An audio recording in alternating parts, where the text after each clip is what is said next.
It was about, oh man, I was 15 and a half years old. It was the first time I was in India. I went on a YMCA tour of the world, and ended up in India when there was essentially no roads. There was cattle everywhere in the streets. There was disease, death, destruction everywhere.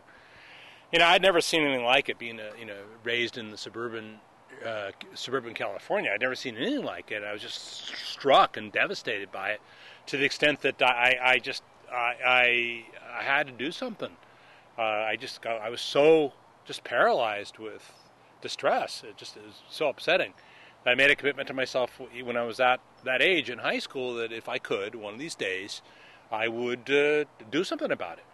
So those of you who know me for a little while know that if I make a commitment, I keep my commitments and I don't ever give up on what I say I'm going to do, and I stay on top of these things. So by the time I was in graduate school up at Northwestern in my advertising master's graduate, one of my best buddies there, a guy by the name of Shekhar Swamy, I said it to him too. He was an Indian guy, and his dad had started the first indigenous advertising agency in India.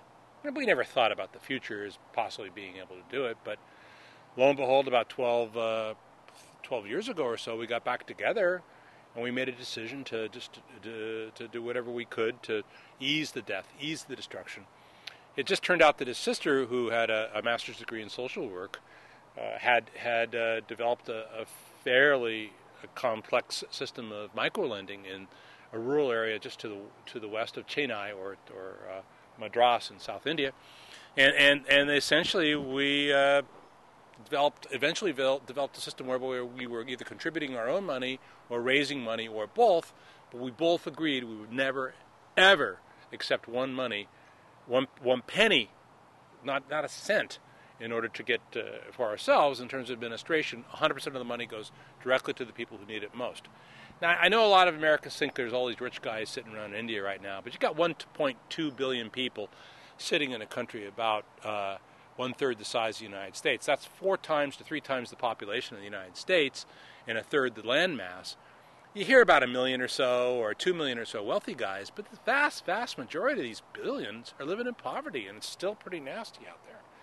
So over the last 7-8 years, we've been building small health centers in the rural areas, and now we've embarked over the last couple of years on building a full-service multi-specialty hospital in an area where people just weren't getting any medical care whatsoever.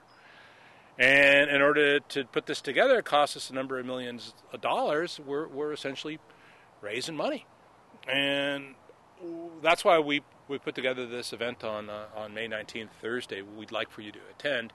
Is we're all going to talk about it, and the entrance is suggested, the $75, I think it is, or whatever, and to help ease the suffering, genuinely ease the suffering of these people in the middle of the country. So not only will we guarantee you a good time as you come, but you'll be doing it for a pretty good cause, meet a lot of really cool people who are similarly dedicated to the same sort of cause, and hopefully have a heck of a nice evening. So we just look forward to seeing you there, and just look forward to hearing your thoughts and any contributions, mental or physical or monetary, that you can make, and just to look forward to seeing you. Thanks very much.